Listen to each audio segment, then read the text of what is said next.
Assalamu alaikum everyone. I'm Ahmed Mujtaba and we are back today with the day 14th of Startup Summer School.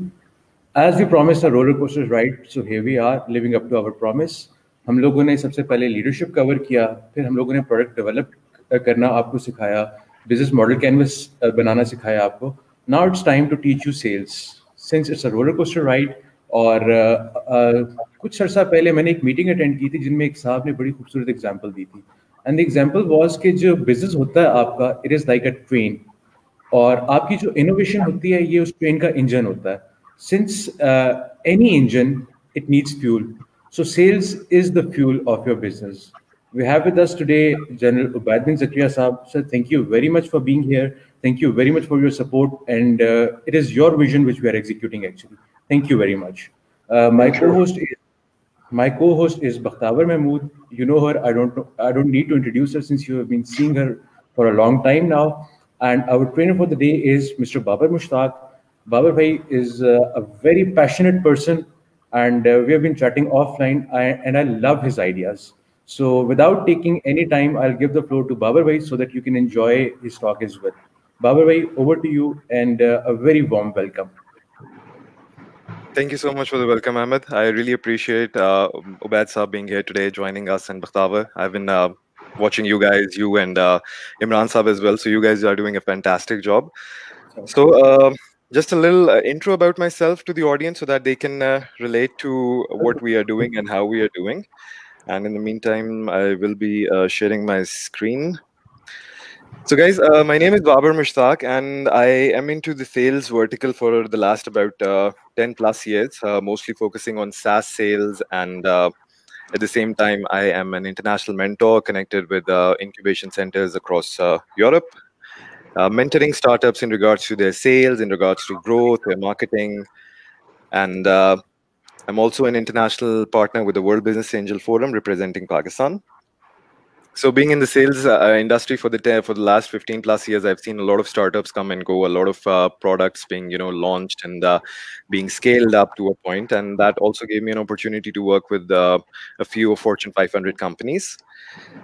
So sales is always considered an important element of your entire product cycle. And without sales, there is no moving ahead. So without wasting any further time, I'll just hop on to the elements of sales that we have lined up for our audience today.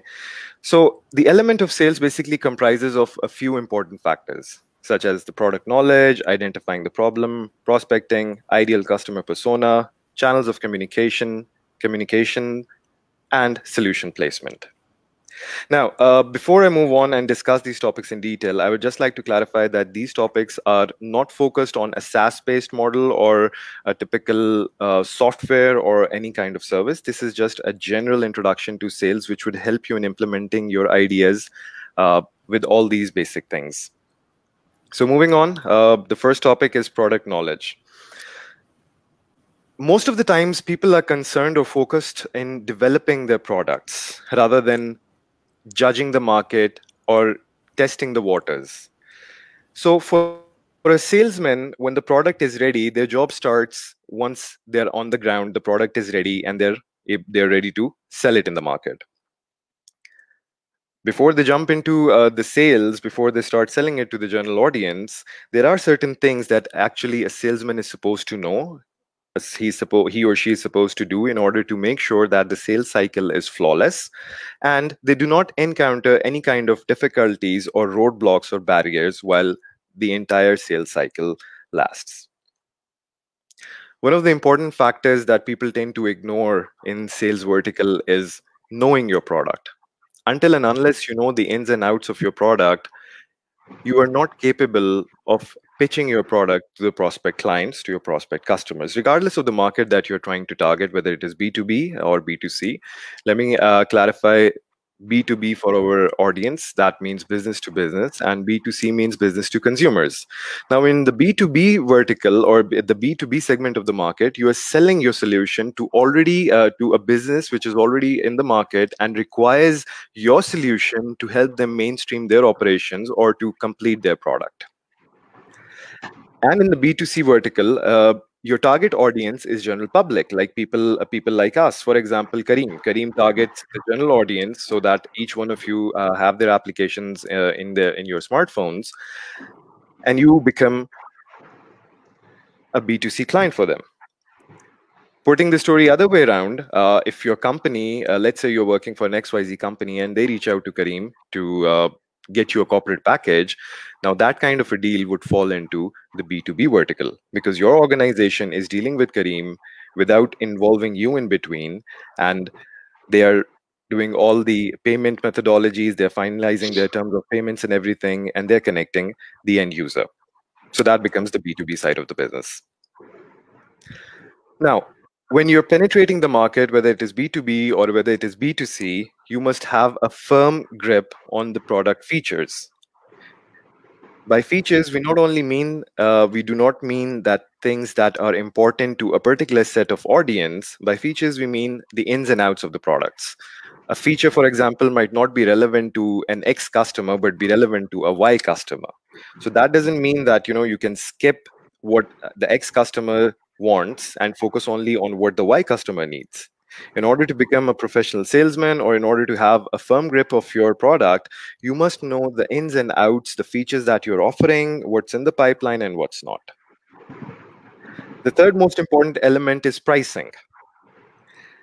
What we have seen is that a lot of people who are trying to sell their products online are not able to decide upon the pricing of their product. They try to vary the pricing for different customers. For example, customer A would be quoted $100 for a typical solution, and on the other hand, a customer B, who happens to be a much larger client, would be quoted to about $500 for a particular solution. So, in order to compete in the market, in order to stay in the market, your pricing should be consistent. It should not vary on the customers that you're targeting, and it should be open for all. And at the same time, you being a salesman should have a complete grip on it, so that you should know that what kind of discounts you need to offer, what is your break even, how much you need to make in order to survive, or what is your bottom line in terms of offering the discounts and other features. Fourth would be knowing your competitors. Now, when we're penetrating into a market, whether it is B2B or B2C, we tend to forget a very important factor, that is the competitors. Now, if you're penetrating a market that already has a few solution providers, or people working in similar capacity as to yours, it is important to know what kind of features they're delivering, what kind of technology they are using, and what kind of pricing models they are following. Without knowing that, you cannot go ahead and initiate your sales cycle. You would be bombarded with tons of questions from your competitors, from your customers, because they, at the end of the day, are pretty vigilant in regards to their decision making and what kind of options they want to go ahead. I mean, it's very simple. By a click of a button, you can get to know different features of a smartphone, and you can compare them.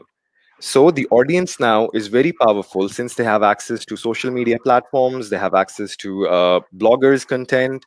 So that enlightens the decision-making process for your customer. And if you're missing out important information about your competitors, you're missing out a big chunk of sales from your quota. Now, while you're studying about your competitors, in ideal situations, we suggest you should have a competitor analysis. Now, a competitor analysis gives you an idea, gives you an overview of what your competitor is offering, under what circumstances, with what kind of a price tag.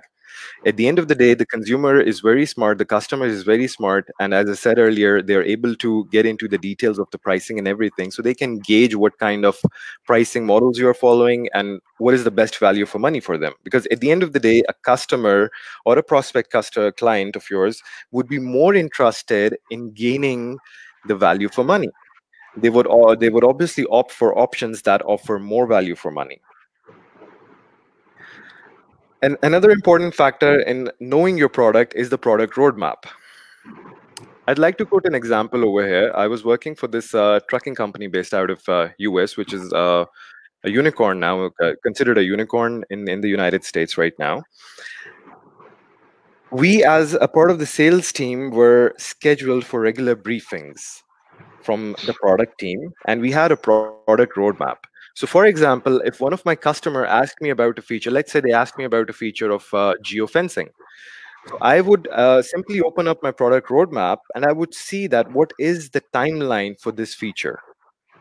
And that would help me in keeping the conversation up to the mark with my prospect client. Because if I straight away go ahead and say that, no, sir, we are not offering this, I would be losing the client. But a conversation would be more fruitful if you go ahead and you tell your customer that, sir, we don't have this at this point of time, but in the coming days, we would definitely be able to offer this. So maybe a good product roadmap will help you in countering a lot of important questions that are thrown your way from the prospect customer. And at the same time, it will help you in establishing a good, trustworthy relationship across the board. Product demo is considered to be a very important factor in most of the SaaS-based business models, or you could say wherever technology is involved, product demo is perhaps the most essential skill for a salesman. If a salesman is not able to demonstrate the product himself or herself, they're in big problem. Because a customer would have already done his or her research, and they would be asking you questions which you might not be prepared for. So understand your product, take your due time in studying the features, understand the overall market, do your competitor analysis, and focus on learning the product as how this is going to solve your problem. Because you never know on what front the customer is standing and how he's going to go about with the questions. So this sums up a very important factor of the sales cycle, which we call in our sales terminologies, the product knowledge. Moving on, another important factor which is very important in terms of solution selling is identifying the problem. If you're into solution selling, one of the core features or one of the core elements of sales would be how exactly you're solving the problem, how your solution is fit for your audience. And in order to do that, you have to do good amount of research, study a lot of patterns. You need to study people behavior. You need to study cultures, and you need to find workarounds. You need to study about the workarounds, how people are managing to come up with this solution, or why they should come up with this solution. What are they doing in absence of the solution? I mean, I'd like to jump back to the time where Pakistan did not have any digital mobile applications. So people, at the end of the day, for their banking purposes, they had to go to physical banks. There were workarounds for that. People used to send their drivers, their servants, or maybe a younger brother, if you have one in the house, or maybe your husband to the bank in order to get the bills paid, or in order to take care of a check or any kind of financial transactions. But since the era of financial technology has started, which we call it as fintech, and the payment gateways have been revolutionizingly changing how payments are being made, there were workarounds before that. So when you're trying to cover a market gap, when you're trying to provide a solution that is actually solving a problem for one of your clients, again, regardless of the market, you're penetrating the B2B market or you're trying to tap into the B2C market, you need to know how people are managing without your solution. Now, why culture is important? Because in most of the cases, people tend to ignore important cultural values or important cultural traits that define how you're using technology, that defines how you are implementing your technology. So when you're identifying the problem, you need to study the patterns, the behaviors, and the culture that is associated with it. Research, of course, is a very important part, because without research, you cannot go ahead and develop your product. And even once your product is developed, it is the responsibility of the salesman to do the due research in regards to how they're going to implement their product.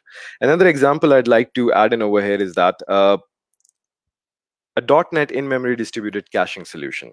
I know it sounds too complicated for most of you out there, but it helps in preventing bottleneck situations when you're fetching information from your database, from your main database server. There were workarounds before these kind of solutions were introduced. People were still able to manage how they were doing it. And the solutions, they were developed keeping in view the study patterns, the behaviors, and the workarounds. So without completing these important steps, you cannot go ahead and start pitching your solution, especially if it is a B2B solution. So once we have identified the problem, we move on to prospecting.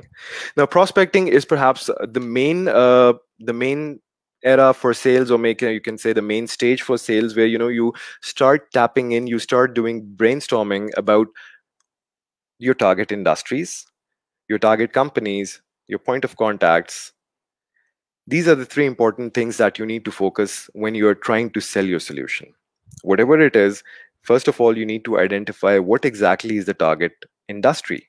Let's say you have developed a solution for the travel agencies. So you need to study what kind of solutions are already in place. You need to study the industry patterns and then target a particular company. Let's say you've designed a solution for KLM or for Emirates. So you need to study that what kind of patterns, what kind of solutions they were using previously. And moving on, who should be your point of contact? Because at the end of the day, organizations have different responsibilities delegated to different designations. For example, if it's a technical solution, a product manager or somebody from the technical team would be responsible to generate the need for that solution, generate the demand for that solution, and he or she would be your best point of contact because they would understand how your product is relevant to them. So identifying the point of contact is very necessary. In most of the cases, people assume that point of contacts are people who are involved in procurement, who are involved in buying things for the organizations. That is wrong. By point of contact, we mean a person who is going to be benefited or who is going to be responsible for the outcome of your solution, for the results your solution is going to deliver. So in order to do that, you always target the person who is relevant or who is in charge of all these things. Now, generating referrals is also a very good way of prospecting. This helps you in understanding the market behaviors. It helps you in understanding the pattern for the companies, the buying pattern for the companies, what kind of technologies they are involved into, what kind of buying and selling they're involved into. Have they procured something recently that could align with your solution, or they are looking for something that you are looking that you are offering. So by generating referrals, we mean to tap into friendly contacts. For example, I come up with a solution and I'm looking to sell it to Emirates. And I don't know somebody in Emirates, but I happen to know a friend of mine who used to work in Emirates a few years ago. So the best way of going about is to get in touch with that person and try to find out who is the most relevant point of contact. Another thing I'd like to add over here, LinkedIn is perhaps one of the most powerful tools for a salesman nowadays in today's era. And we have seen a lot of successes when it comes to corporate sales or when it comes to B2B sales. Since most of the professionals out there, they have their profiles developed or maintained professionally on LinkedIn, it becomes easier for you to understand what kind of job role they are into. LinkedIn is not only used for applying jobs or not only used for hiring purposes, it is also used for marketing. It is also used for extracting information about your prospect clients. It is also used for extracting information about a particular company. A new venture for any XYZ company published online or published on LinkedIn will give you an idea that what kind of things they are going into, what kind of projects they are about to start. So that could help you in aligning your solution with their project. Let's say a very good example could be the COVID era. So prior to COVID era, nobody was interested in going for smart solutions, going for digitalization, but there were solutions present already in the market. So after the COVID era, what we saw was that there was a huge gap of such solutions, not in terms of their existence, but in terms of their approach in the market. So that eventually created a gap in the market. And as soon as people decided to start to work from home, or they started to return back to their offices, the need for the solution was automatically there. So let's say if I came across a news that an XYZ university is planning to open up doors for the doors for their campus for their students. So what initial thought for a salesman would be that they might be, and if you're selling thermal scanners, if you're selling retina scanners, the immediate thought would be to how about tap into that university's contact and see if they are still looking out for solutions that would facilitate them for this process. And again, generating referrals in this situation could be very helpful.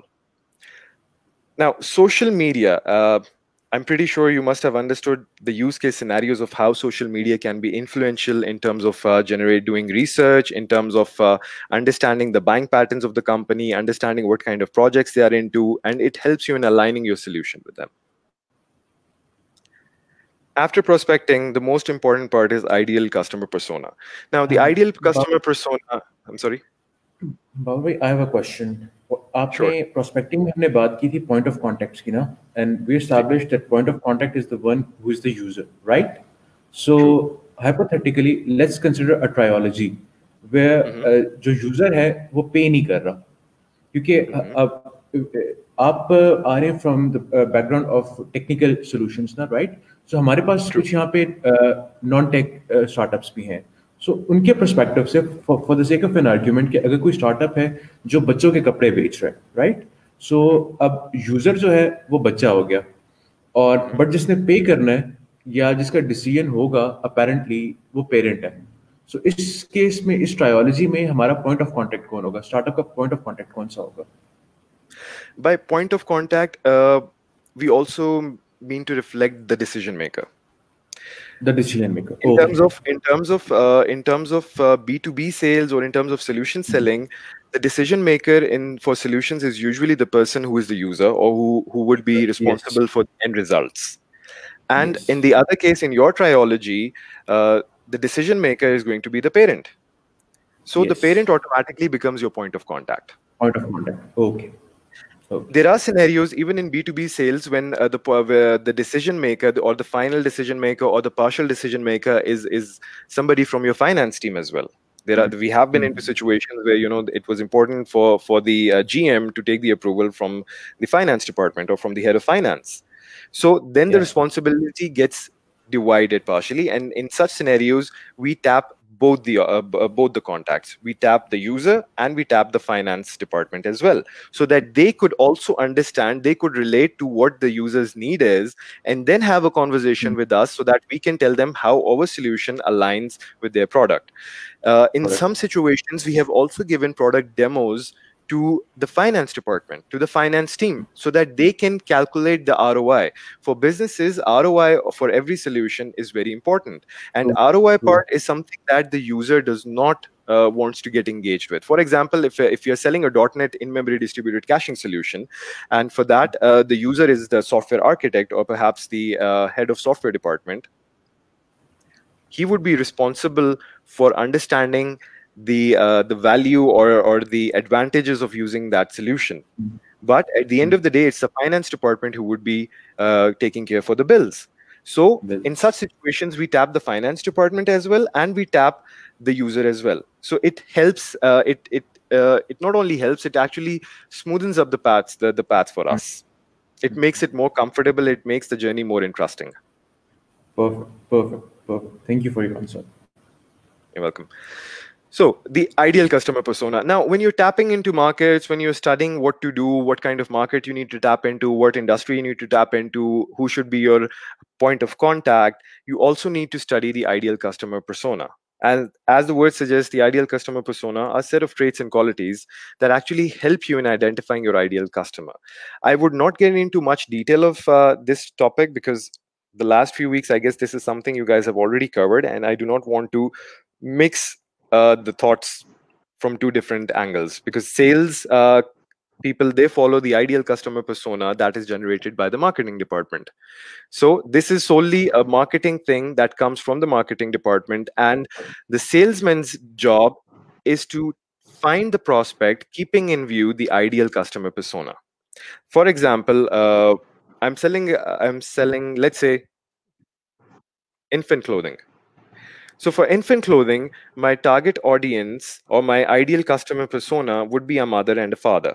Now, this is something that would be defined by the marketing department, and my job as a salesman would be to tap into the person who actually fits the ideal customer persona profile. And for that, LinkedIn again, or the social media platforms are a very important, a very pivotal, they play a very pivotal role. Now, the channel of communication. Sales has evolved drastically over the past many years, and Pakistan also is now scaling up how sales are being made. Initially, the concept of sales was walking into your office and giving a presentation and doing things in person, physically present at what particular location. But now, since the evolution of technology, we have got different channel of communications. The most important channel of communication that is considered nowadays is phone calls. And I'm pretty sure telesales is a concept that is very much clear to a lot of people out there. But for whom it's not, it's something new. Let me go ahead and explain that. Telesales is a process or a situation, where you're contacting your customer through a phone call. You're pitching your product through a phone call. You're making them understand what you're offering, and you are trying to make a deal over a phone call. The next very important addition to the sales cycle is emails. We have had very successful outcome in terms of generating sales over emails, especially when it comes to the B2B segment. If your target audience is B2B market, if you're looking to penetrate into the corporate market, emails is perhaps the best way of going about it. A professional would be very hesitant to jump on a phone call or jump on a cold phone call with you without knowing who you are. He would be hesitant in sharing his information or even initiating a conversation.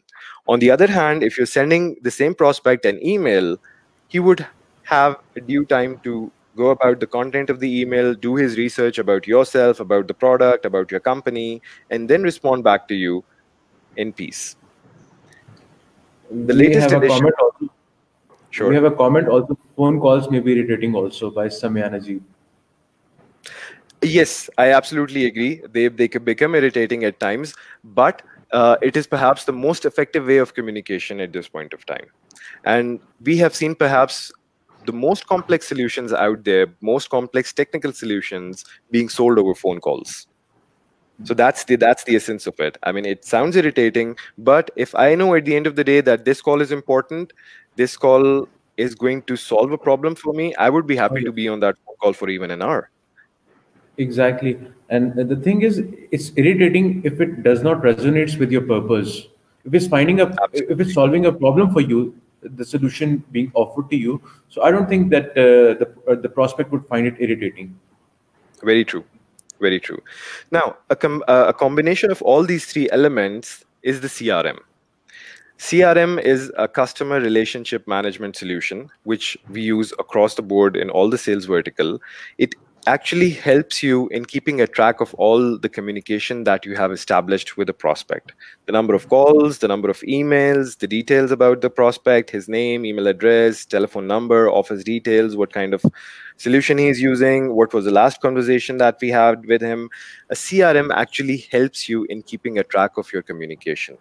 Because at the end of the day, a customer would never want to receive 2 phone calls in the same day for the same product from the same person. You would be in a disastrous situation if you call the same person second time and you start pitching him your product again. Same goes for the emails. If you're sending emails and if you're sending the same person the same email twice or thrice in a day, he would be irritated and he would immediately block all those emails. Now, I'm sorry, we forgot to cover the live chat part. Please excuse me for that. Now, live chat is a very interesting addition to the sales cycle.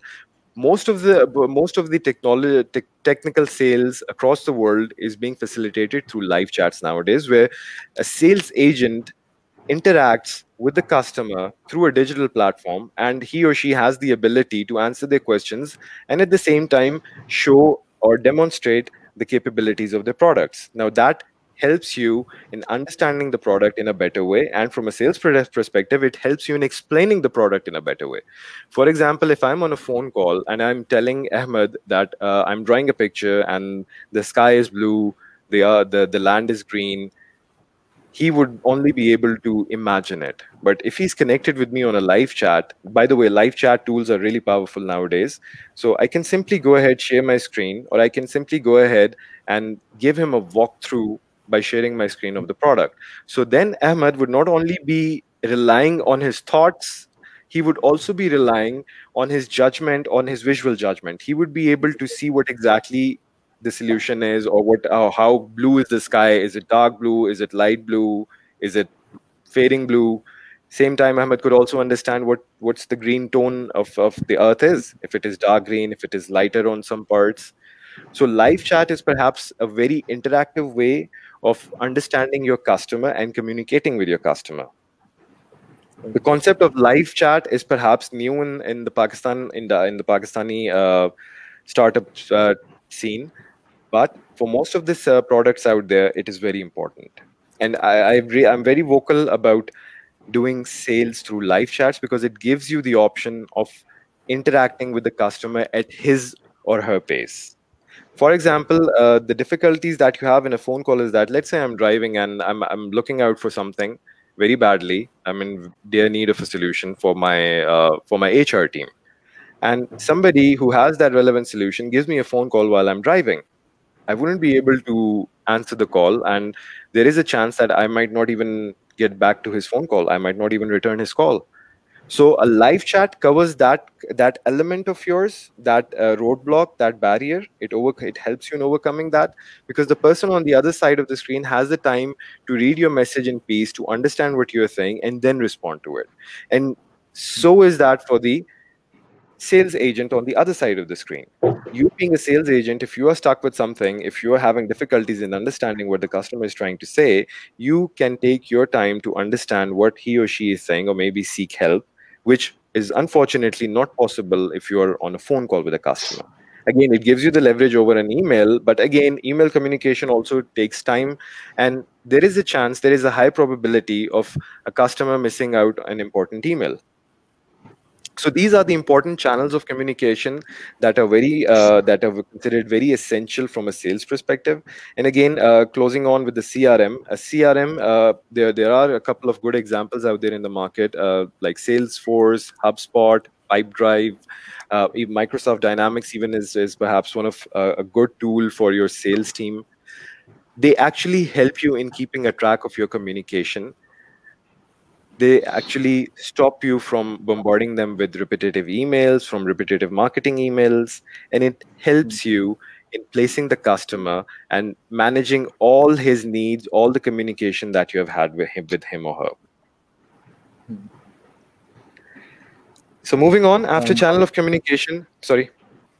Yes, I would like to add something, by the way. Basically, Sure. अगर आप sales process को देखें, तो sales process is a decision taken by the customer. और एक मेरा ज़ाती ख्याल है कि एक अच्छे सेल्समैन की या एक अच्छा बंदा जो बिजनेस डेवलपमेंट करना जानता है, उसकी जॉब ये to facilitate the decision of the prospect. आपने अपनी चीज़ नहीं बेच रहे होते, आप उसका डिसीजन फैसिलिटेट कर रहे होते, you are making it easy for him. Live chat से मैं बात कर रहा था, लाइक आप जब आप बात कर रहे हो and the guy is imagining, so it is using energy, right? Energy is limited. हम सब चाहते हैं कि to find shortcuts. Our brains they are wired to find shortcuts, right?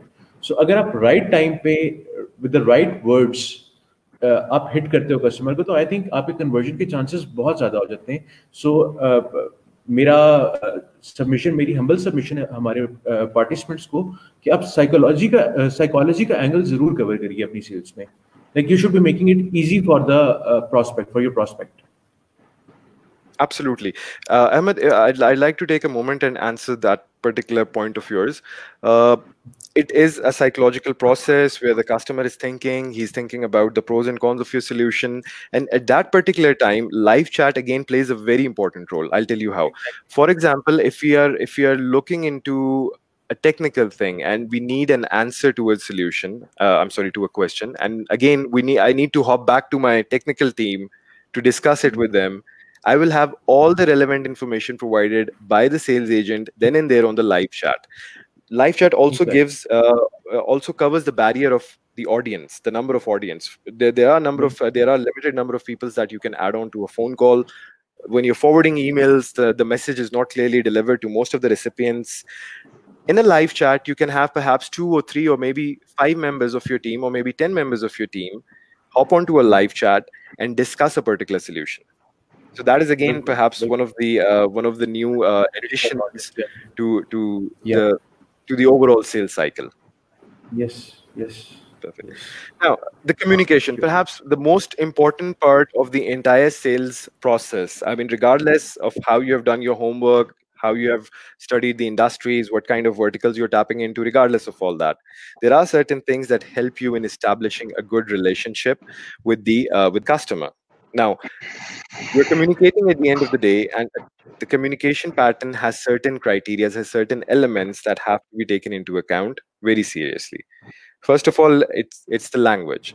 Now, if your target audience is somebody who is not good in speaking English, and if you're calling him or if you're sending him an email or if you're reaching out to them and trying to communicate in English, that would be a roadblock for you. That would be a very big barrier. The customer, regardless how badly he or she needs your solution, would simply decline because he would be hesitant since you're not speaking the same language. Your tone. Tone plays perhaps the most important part in the overall communication elements. There are thousands of ways of delivering a sentence, of communicating, of maintaining your tone.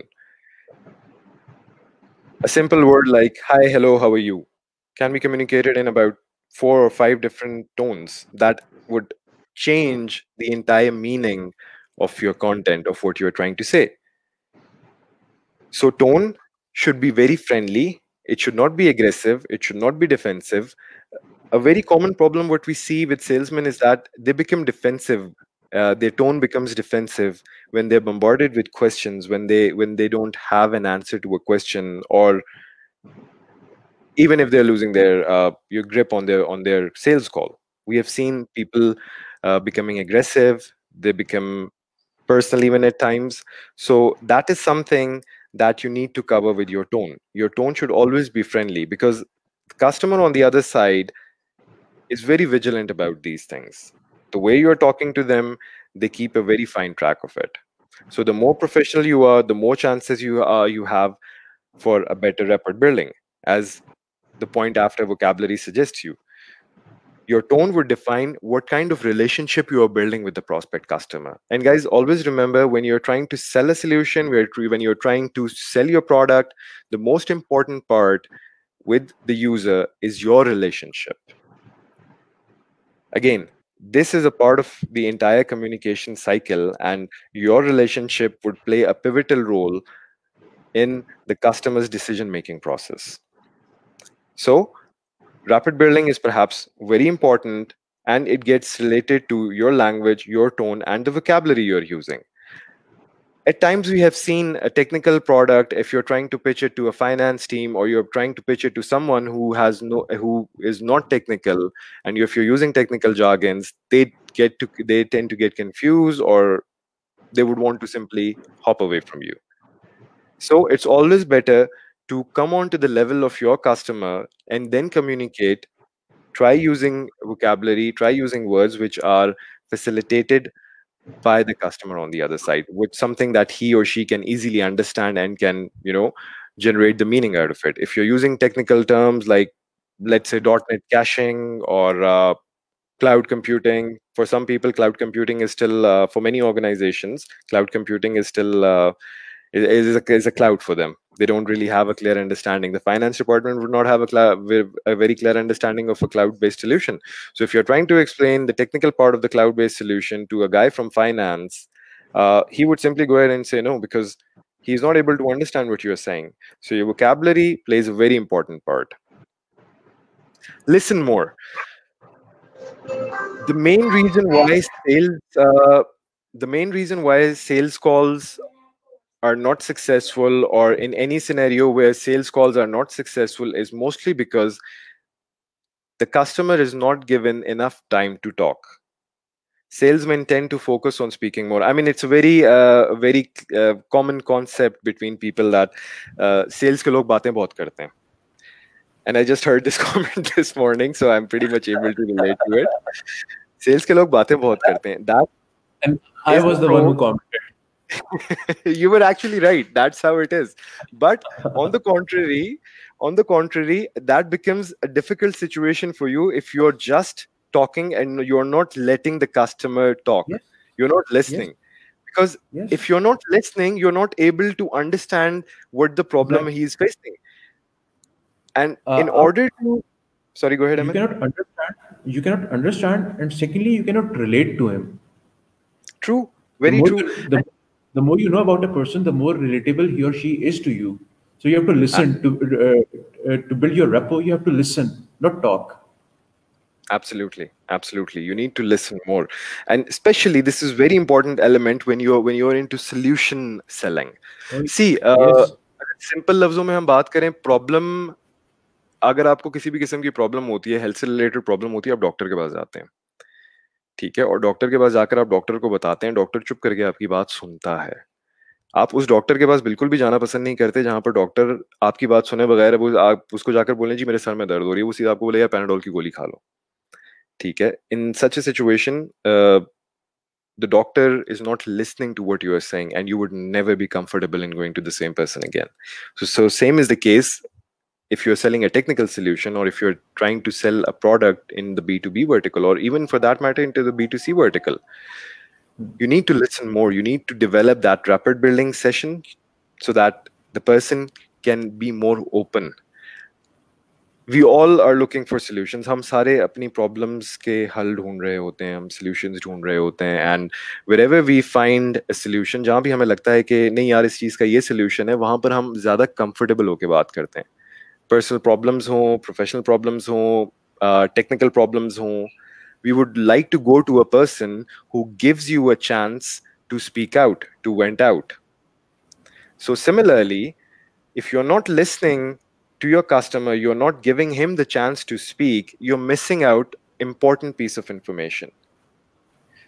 Now, the second question, the point after this, which is asking discovery questions or ask discovery questions, is pretty much related to listening more.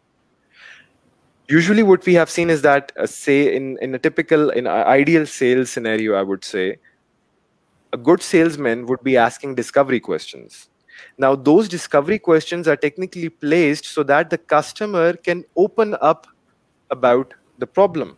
They can talk to you in more detail, because when you get the sense of understanding from the other side, you tend to open up more. This is human psychology. I mean, if I'm talking to Ahmed and Ahmed is able to understand the kind of problem I'm having with my MacBook, Ahmed would be able to ask simple questions to get into the depth of the problem. And when you're getting into the depth of the problem, your only source is the customer. Your only source is that particular communication that you're having. If you're not paying attention, if you're not asking proper discovery questions, you're missing an important piece of information that would help you in ultimately placing your solution. So asking discovery questions, giving them due time so that they can open up, will help you in further understanding the need, and it will help you in the thought process where you would be able to figure out yourself if your solution is the best fit for it or not. For example, I'd like to go back to that example where I mentioned about the trucking industry and the concept of geofencing. So let's say if I'm on a call with a prospect of mine and he's particularly interested in a feature called geofencing, which we are not offering right now. And I will ask some certain discovery questions so that he can open up more and explain to me in detail why exactly he needs that particular feature. At the same time, I would be doing my homework. I would be going through my product roadmap, and I would understand that when can we offer the solution? Are we in a capacity to offer the solution? Is our product making any relevance to the problem that he or she is facing? So you see, all of these things are automatically aligned to listening more and asking discovery questions.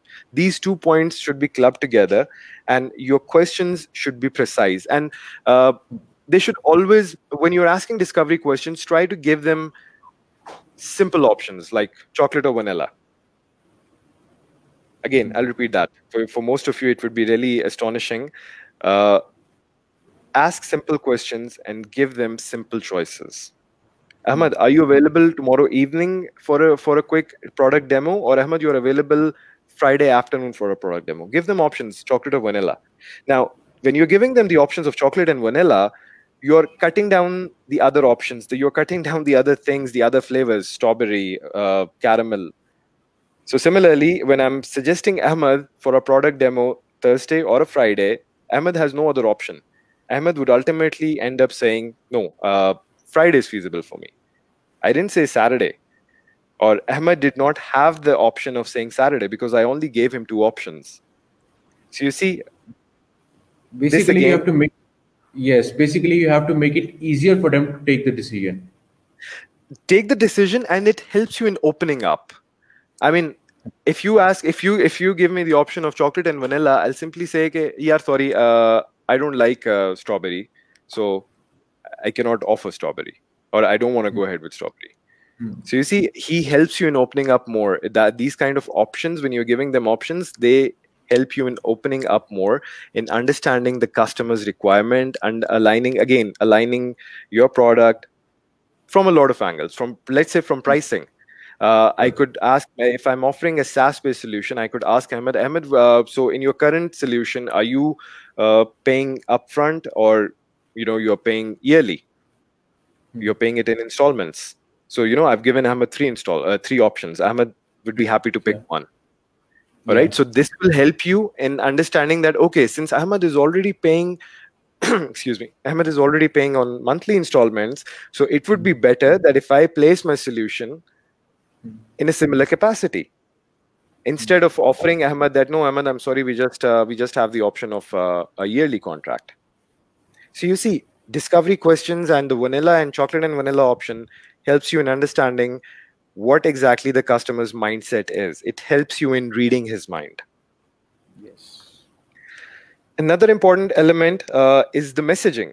Now, when you're asking discovery questions, excuse me, when you're asking discovery questions, the messaging is very important. Again, the chocolate and vanilla comes here into a lot of relevance.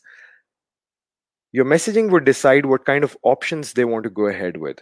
What exactly are you communicating? Your messaging would define or would give the sense of connectivity to the user, to the consumer, and at the same time, it will help you in identifying what are the things that are resonating with him. So your overall messaging has to be aligned with your tone. It has to be aligned with the language. It has to be aligned with the discovery questions. Your discovery questions shouldn't be blunt. Your messaging shouldn't be blunt and shouldn't be aggressive.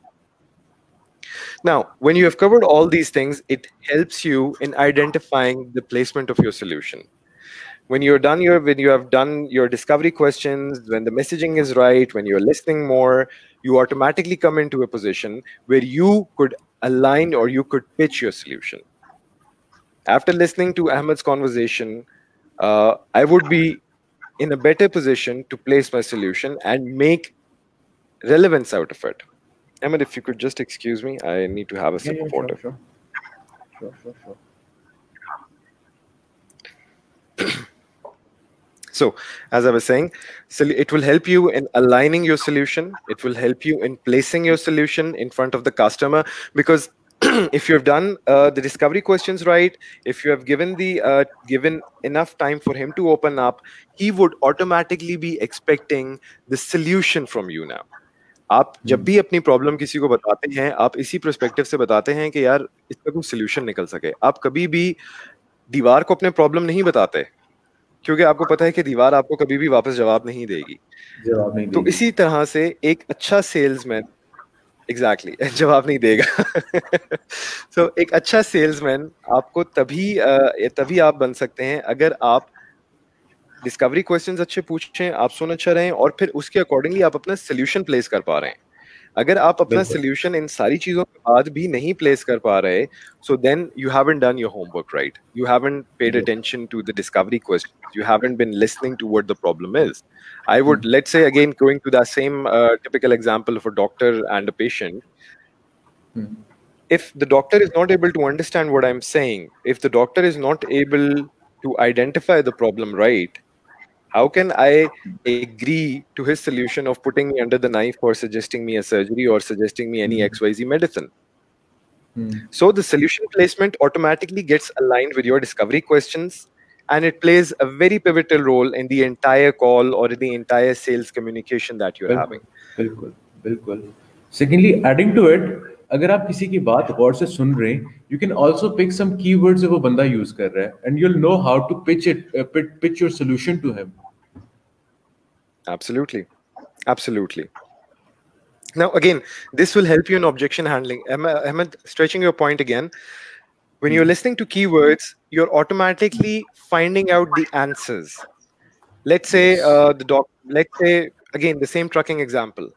The guy is constantly stressing that he needs to have a typical feature, then only he's going to go ahead with my solution. So if I'm listening to what exactly the whole scenario is, I might be able to find out another thing that is more important to him and which he's not paying attention to right now. And excuse me. And my solution, on the other hand, is much more capable on the other front, or is much more stronger with that other feature. So in terms of objection handling, you have the option of placing your solution from altogether a different prospect, from altogether a different angle. For example, there is a very famous internet cable TV provider in the Islamabad Rawalpindi region that's called Nayatel. Nayatel specializes in internet connectivity, or offering internet solutions.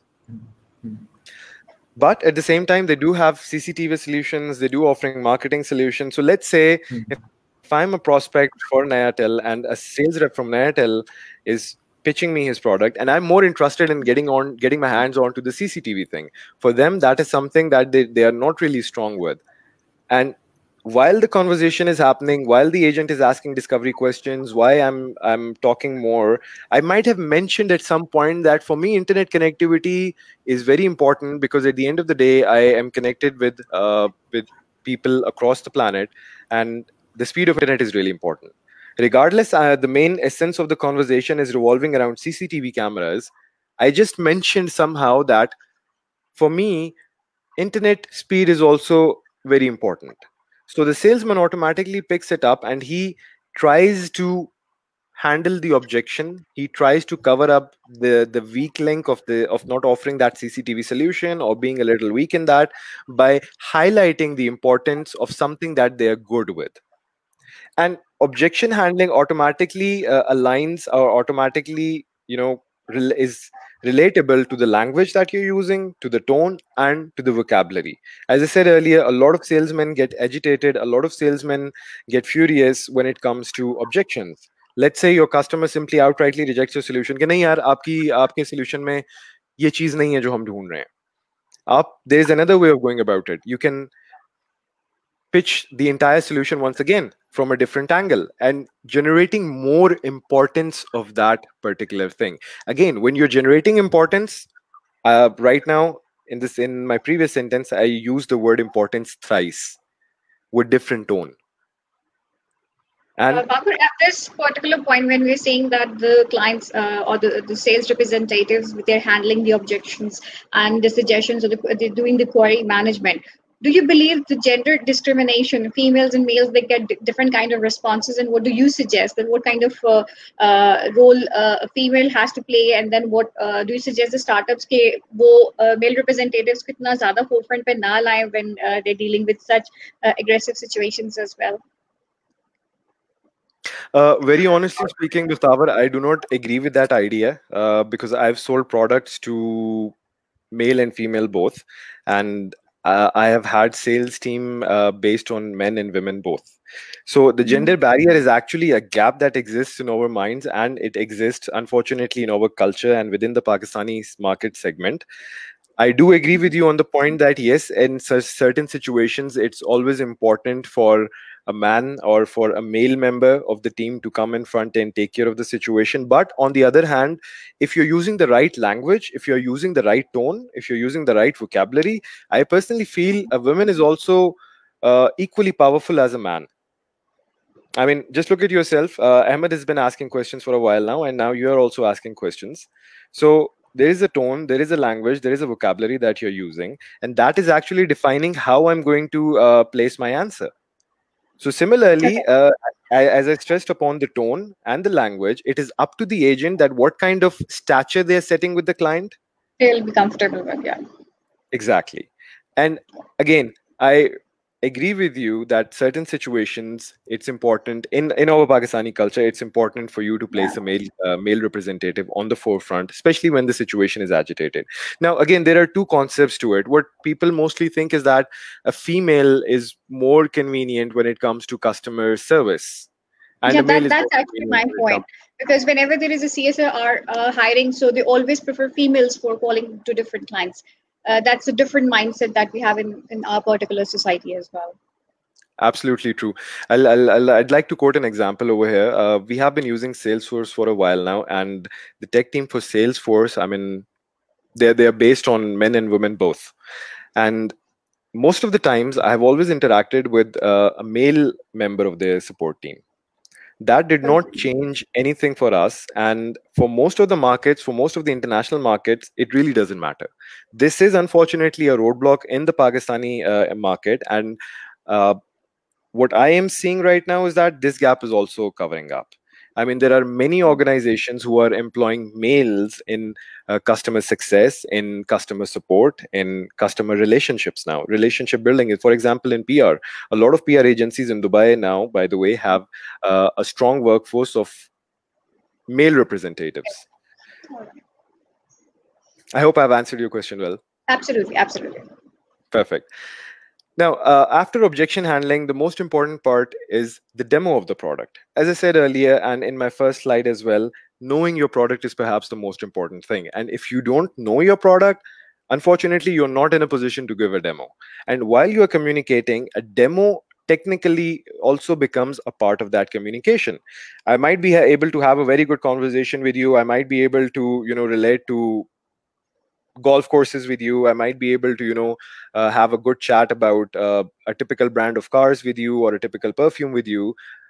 But if I'm not strong with my product, if I'm not able to give you a good demo of my product, then all that rapport building, all that communication, all that chit chat, all that relationship building goes into waste.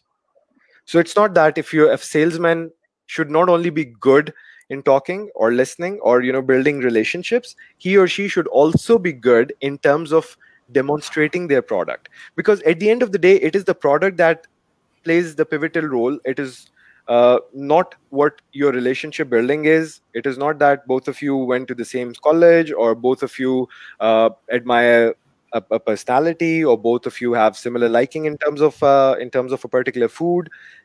The most important part is going to be your product demo, how well you're able to explain them about product demo. And there's something that that might be a little off the topic at this point of time, but I'm very much vocal about educating your audience.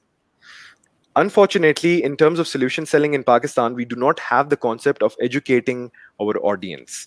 And mostly what we have seen is that where the education part is missing, you're missing out on the entire industry.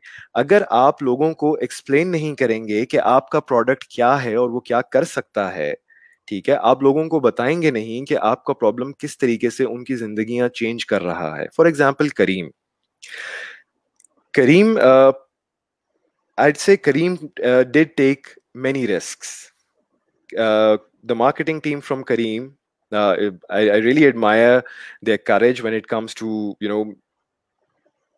challenging our culture, challenging our values, challenging our typical advertisement mindsets. They went beyond certain barriers in order to educate their people. For example, a few years ago, you must have remember, there was a promotional activity, a promotional campaign going on from Kareem, where they used to hook you up with a Rishta auntie in the ride. Yeah. Now, this example sounds really humorous, but that's the reality. I mean, they did really do that. Sure. They kind of educated their audience in terms of how transportation or how ride sharing can become a concept in Pakistan that was later followed on by airlift and swill. Yeah.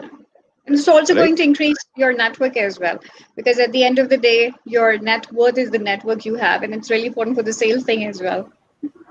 True, absolutely true. But then again, the concept of educating the audience is perhaps very important, because let's say I am not a prospect buyer of your product, or I'm not a prospect for you right now. But if I understand what your solution is capable of doing or what it can do, I would be happy to suggest it to a friend. I would be happy to recommend it to my manager. I would be happy to maybe plan for that solution maybe 2 years from now when I'm in need of that. So educating your audience is perhaps very important. I mean, another example I'd like to quote over here is, most of the people, they had no clue about Google navigation, the maps navigation that is offered by Google, until and unless Kareem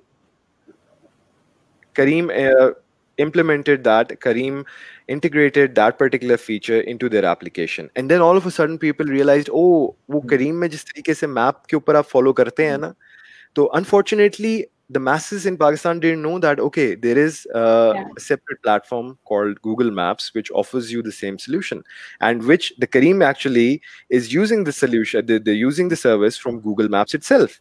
So it is important for you to educate your audience so that they can come up with different use cases, they can relate to your product in different ways, they can feel an association with it. And Google perhaps has played a very important part, a very important example, I should say. For example, the maps itself.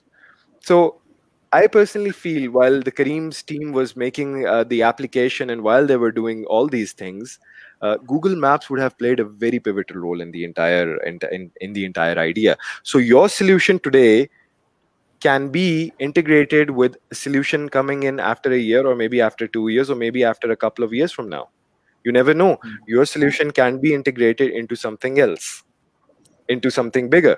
So Google Maps did not get that kind of traction in Pakistan. However, on the other hand, Kareem integrated that particular feature, and we all know how important it has become for everyone now. Even a simple taxi driver or a rickshaw driver in Pakistan is now capable of using a smartphone and turning on the navigation and reaching out to a particular destination. So Google, back in the era, I'm pretty sure Google would never have imagined how Kareem would come over and integrate their Google Maps and define something totally new out of the box. Exactly. So that is why educating your audience is perhaps very important. And again, this is something where we lack very badly, and most of the tech companies or most of the technical solutions coming out of Pakistan are kept as a very deep secret, or as a national secret. So they don't believe in sharing the knowledge. So anyways, we have diverted pretty much from our topic.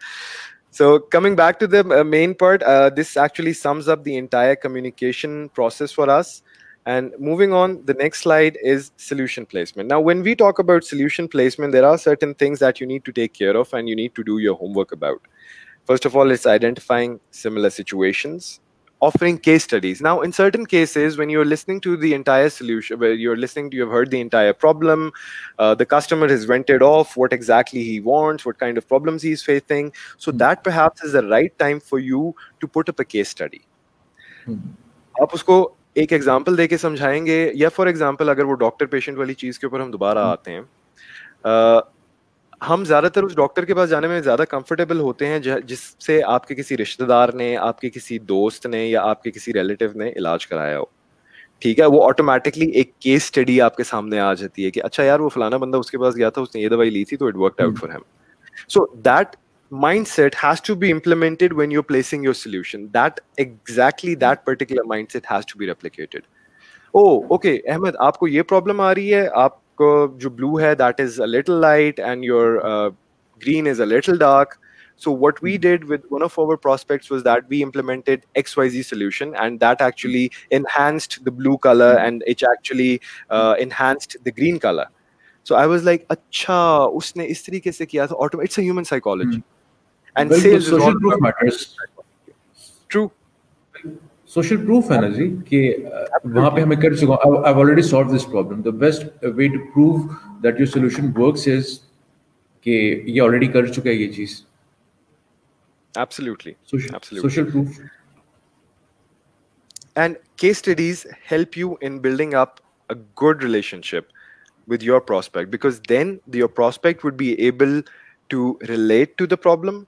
He would be able to feel a relationship building automatically, and he would be more comfortable in knowing more about your product.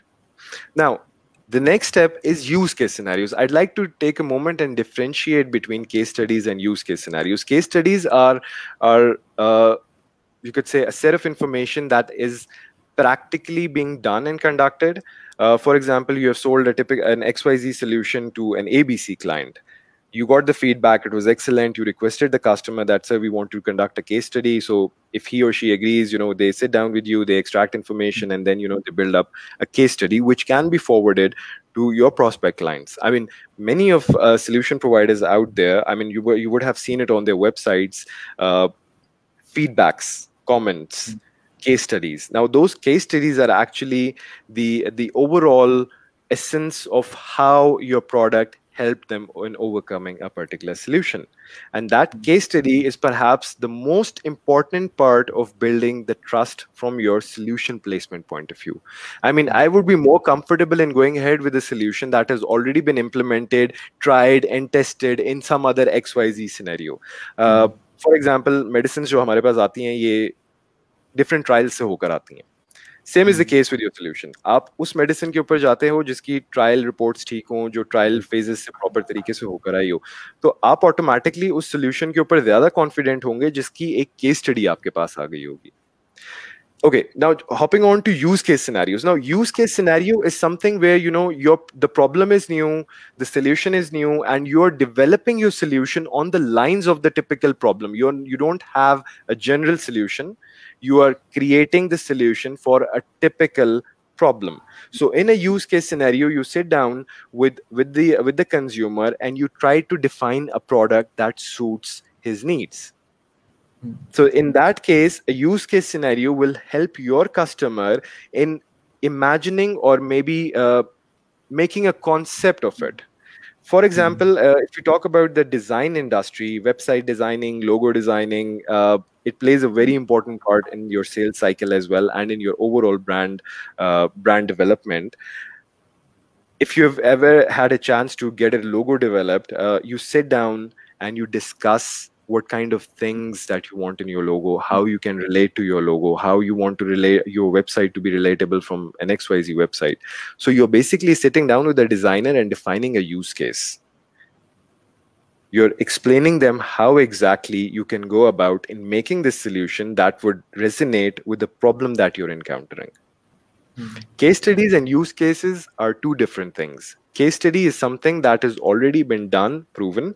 A use case scenario is something that you are creating out of the box and you're working on it.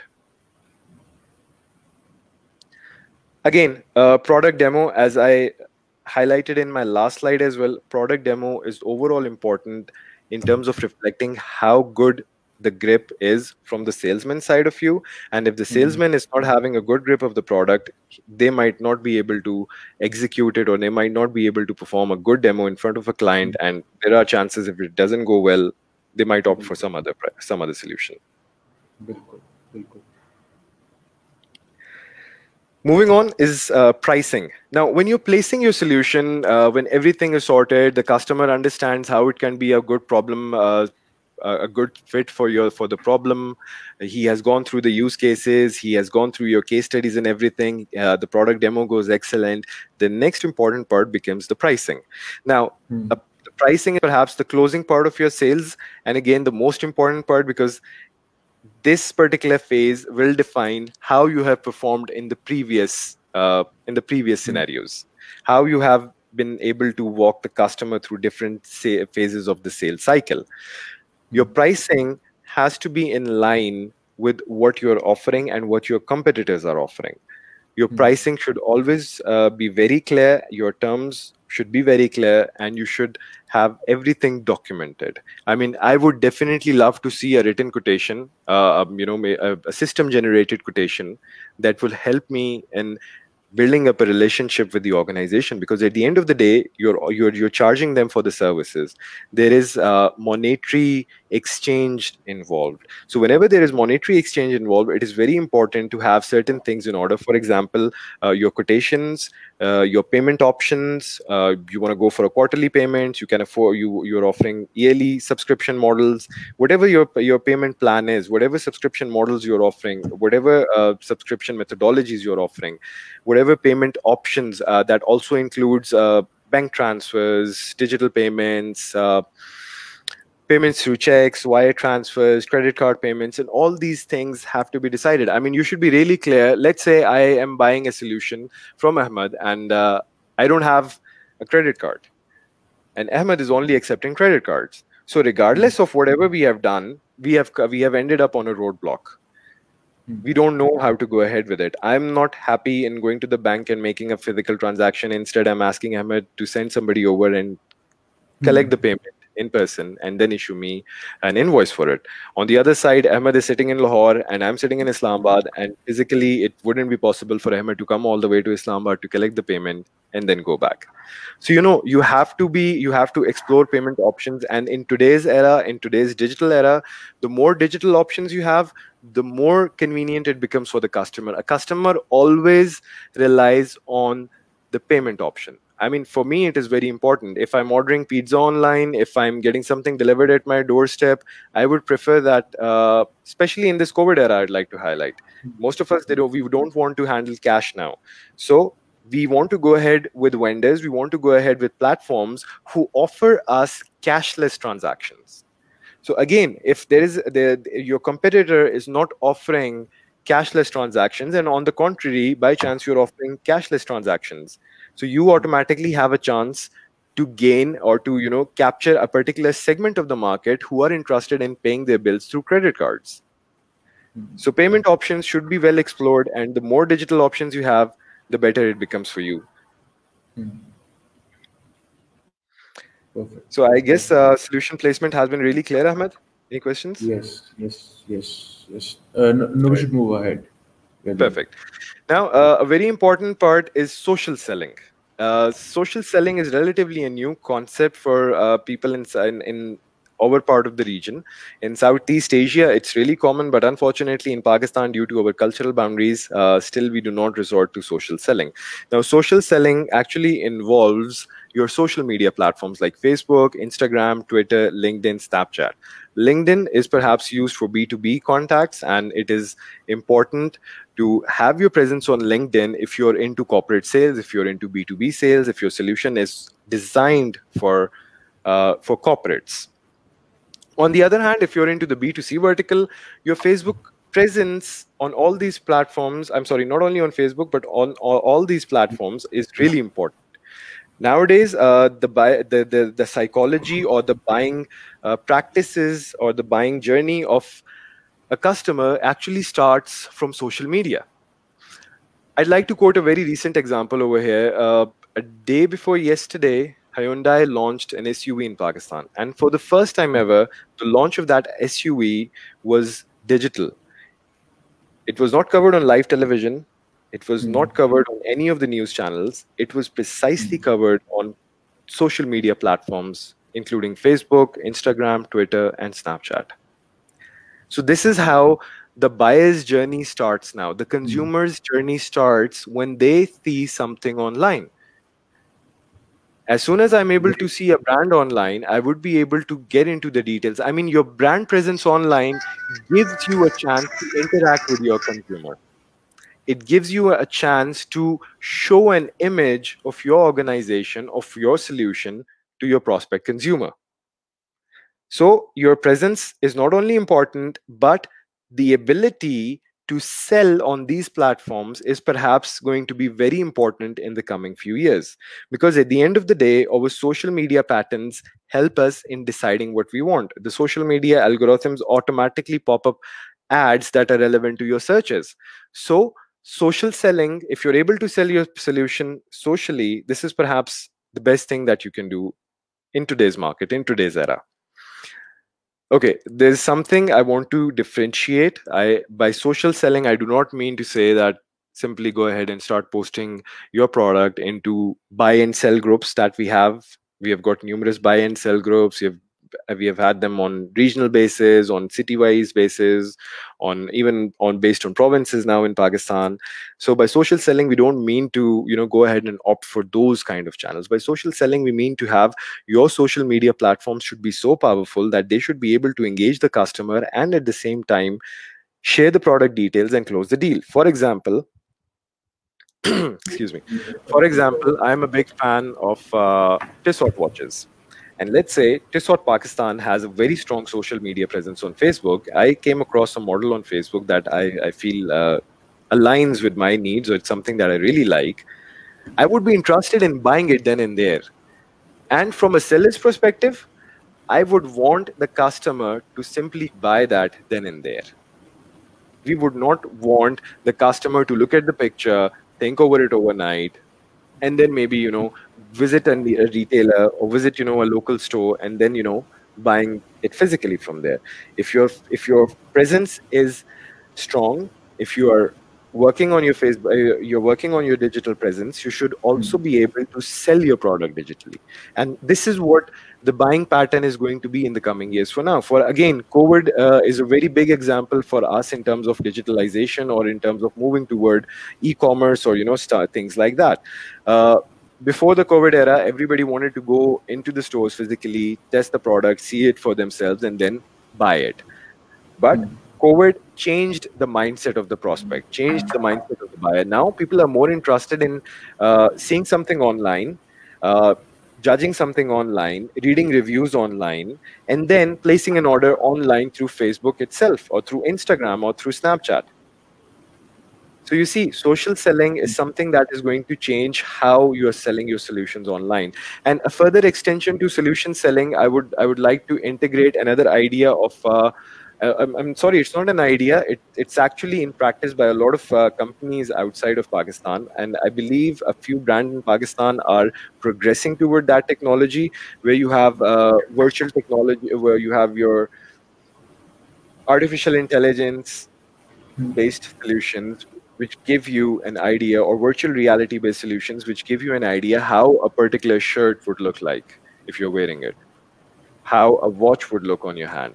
So you see, these kind of solutions, these virtual reality or augmented reality based solutions, are redefining social selling altogether into a next era, where physical stores would be limited. You would not want to go into a physical store and instead download that application using VR or AR. You would take a picture or stand in front of the mirror and scan it, and then see how a pair of sneakers looks like, or how a watch looks like, or how a shirt or how a dress looks like. So these are the upcoming things, and social selling is perhaps considered the next big thing of the sales era. As sales progressed from one-on-one sales for door-to-door sales, we progressed over to telesales, we progressed over to emails, we progressed over to digital sales. Now, after digital sales, social selling is going to be the next big thing.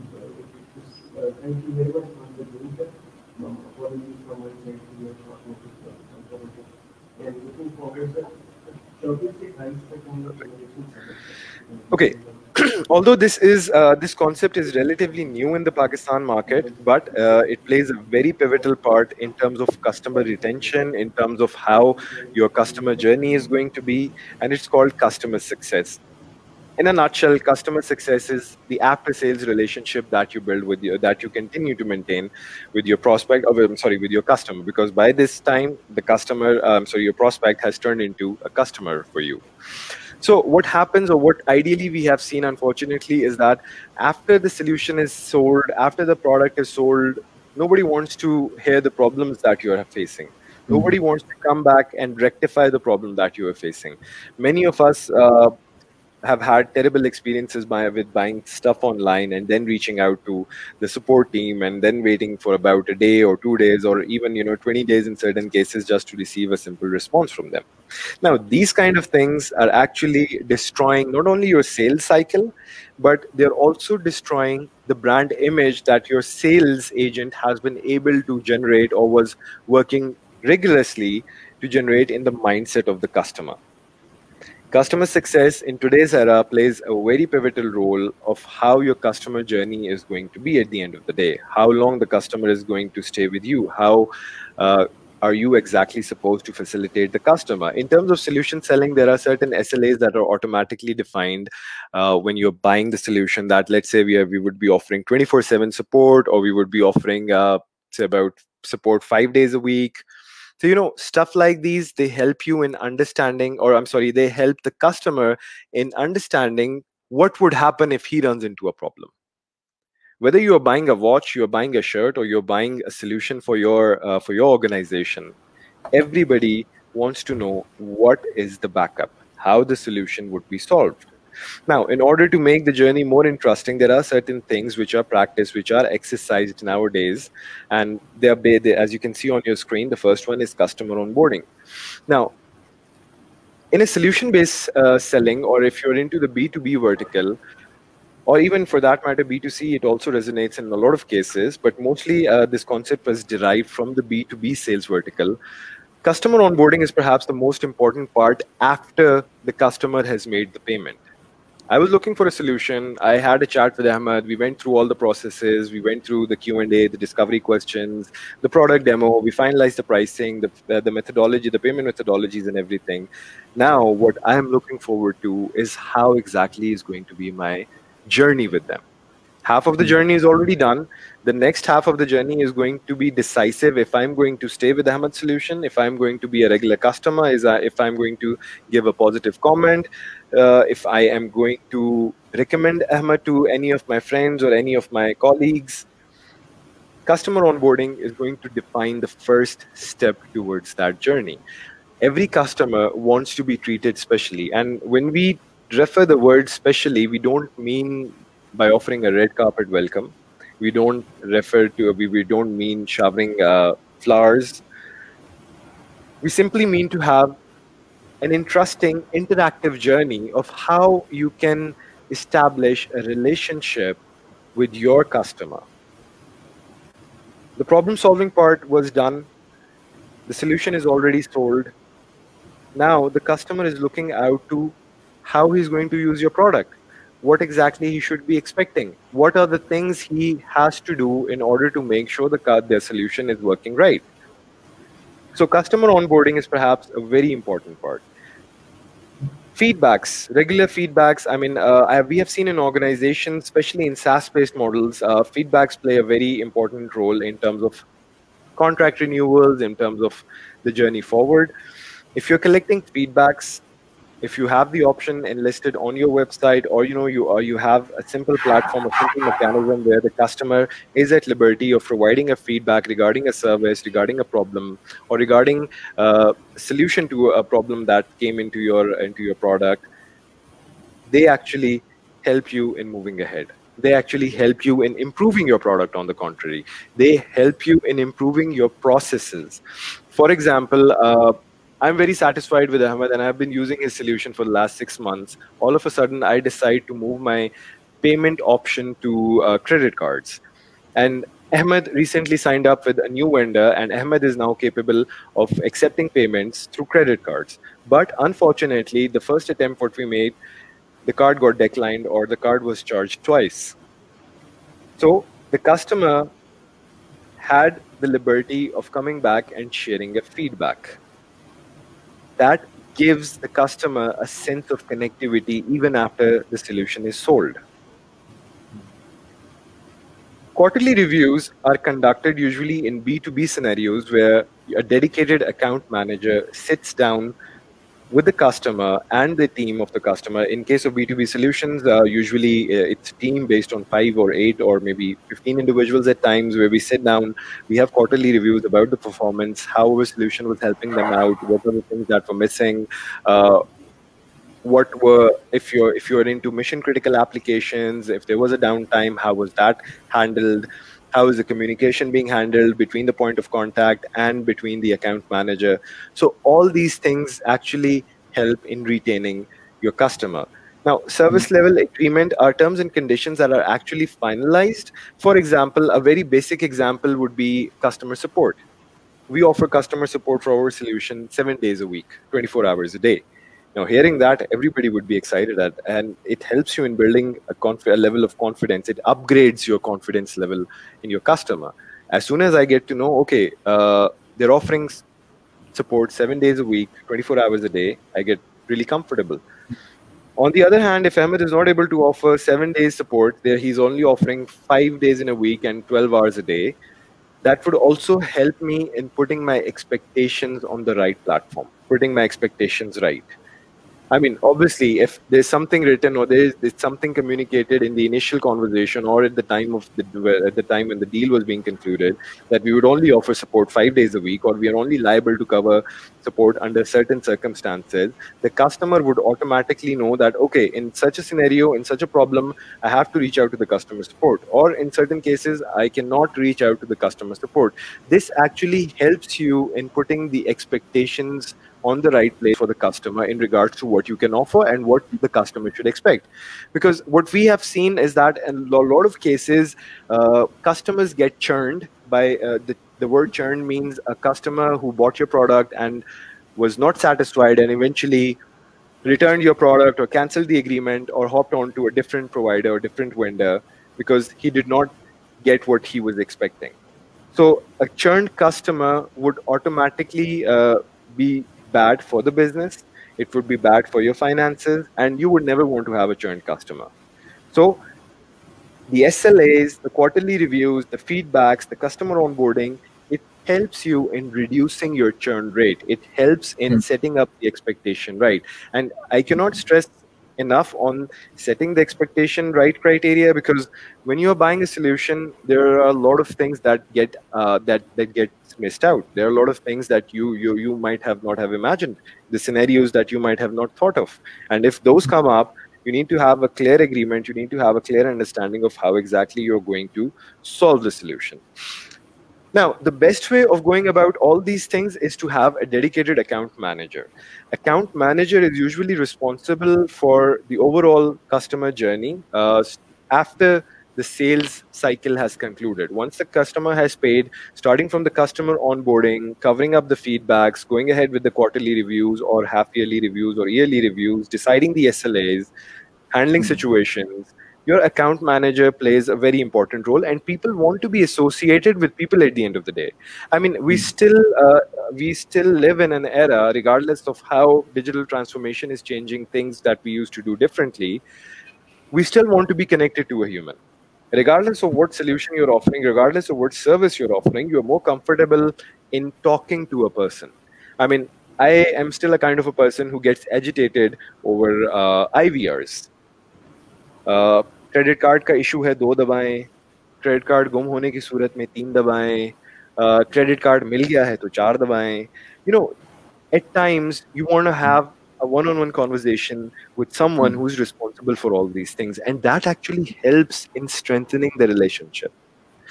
Yes. I'll quote a real-life example over here.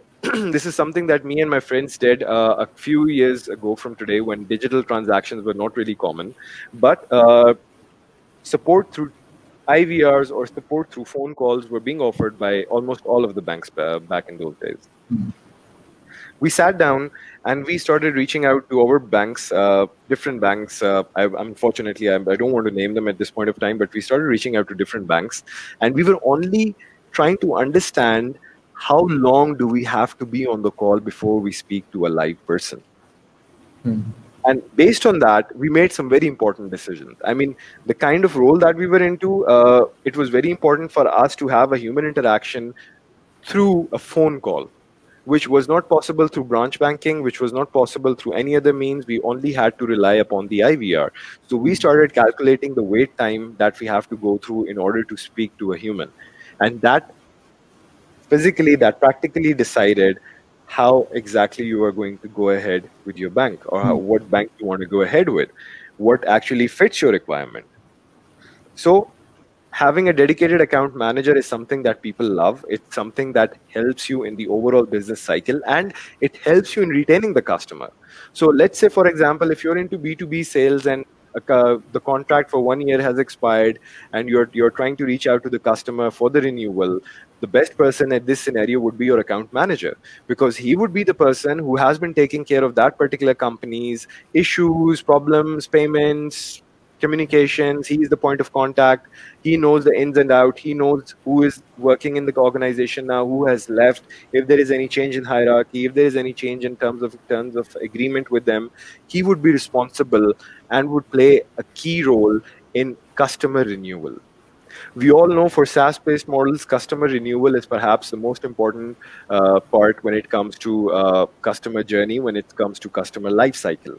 You do not want to lose a customer every year. I mean, I give a very lame example, or you could say a very simple example out there, that if you're onboarding 100 customers in a year and your churn rate is 20%, so your growth rate is not 100 customers every year. It is 80 customers every year, because you're losing 20% of churn customers. You're losing, 20 churn customers every year.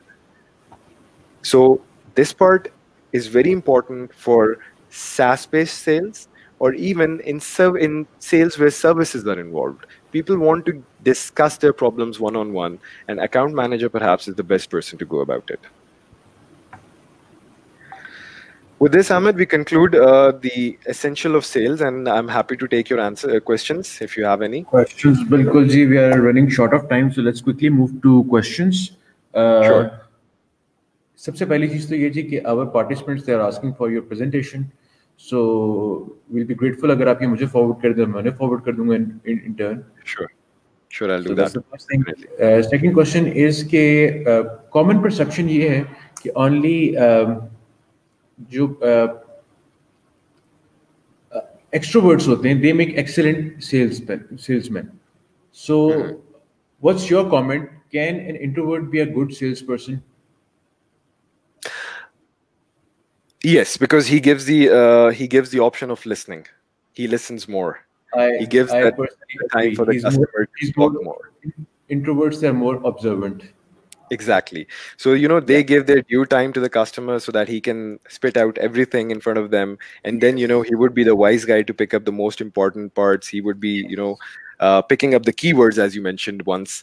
So, yeah, introverts can also make good sales. So, ये तो होगी जी introverts के लिए भी motivation.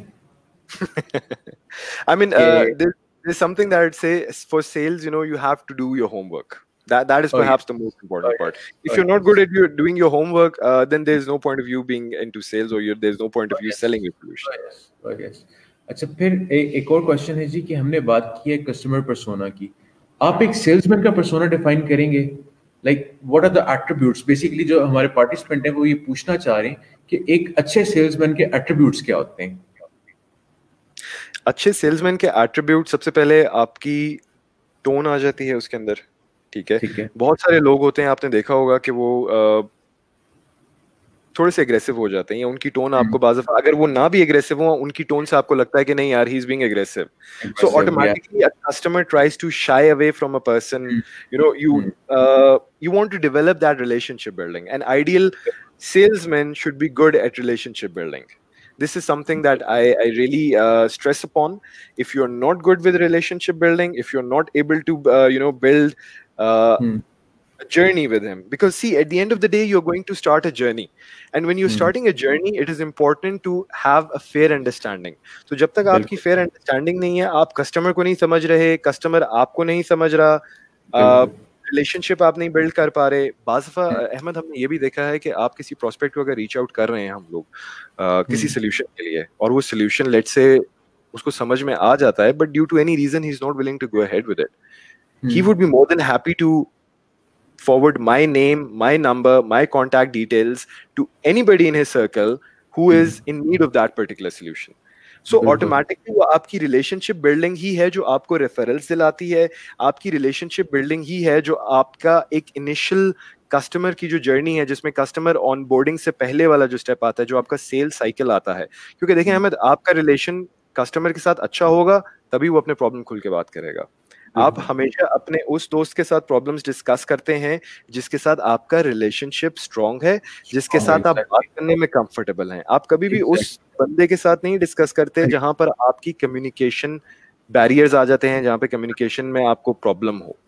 बिल्कुल, basically आप अपने problems अम्मा को बताते हैं, अब्बा को नहीं बताते. Exactly. Very well said. Question है जी एक और समय का है. At times the customers are very rude. So what should be the reaction of a salesman? As I highlighted in one of my points, tone is very important. Your tone should be friendly. Your tone should not be aggressive. But at the same time, it does not means that you can take any XYZ thing coming out of the customer's mouth. ठीक है. हम एक लफ्ज use करना चाहते हैं. I'm pretty sure it wouldn't be appropriate, but customer की bullshit आप एक हद तक लेते हैं. ठीक है. First, you try to ignore it. Second, you try to ignore it. Third, you highlight the problem. Fourth, you highlight the problem. Fifth, you disconnect the call. I mean, the international community, or regardless what kind of sales you are into, this is something that is very much clear. If the customer is being abusive, if the customer is not friendly, if the customer is aggressive, you have all the right to disconnect that call. You have all the right to move ahead from that customer. But there is another thing that I'd like to add here. In certain situations, it is a problem with your solution or a problem that has caused the agitation. Now, in that scenario, for example, आप लोगों को याद होगा एक बहुत famous telecom service provider, आज से तकरीबन कोई 15-16 साल पुरानी है, तो बहुत सारी आपकी ऑडियंस को शायद इसका नाम बताओ. एक ऑडियो क्लिप आई थी अहमद, जिसमें एक सर्विस प्रोवाइडर को एक साहब ने फोन करके, he was really agitated because he lost about $1 million or something. Oh yes, now, in that particular scenario, what do you expect? I mean, आपसे सवाल होगा. उस बंदे का जो रिएक्शन था justified था. Justified था. So now in that situation, your customer success comes in. Yes. This is why customer success is very important, and unfortunately, people in Pakistan do not pay enough attention to it. Scenarios like these, आपकी problem escalation को आपने de-escalate करना है, तो आपका customer success department ही करेगा. Customer success department ही उस बंदे को calm down करके वो करेगा. हाँ, let's say if it is happening on the sales front, you do not have a dedicated customer support team, customer success team, then in that case, the job of customer success rep will have to be played by the sales agent. बिल्कुल ठीक हो गया. ठीक है. आपको देखें, customer को हम जो आम जबान में, अगर मैं putting it easy for the audience, customer को ठंडा करने का तरीका होता है. ठीक है. आपको वो चीजें समझने की जरूरत है कि यार एक बंदा बोल रहा है,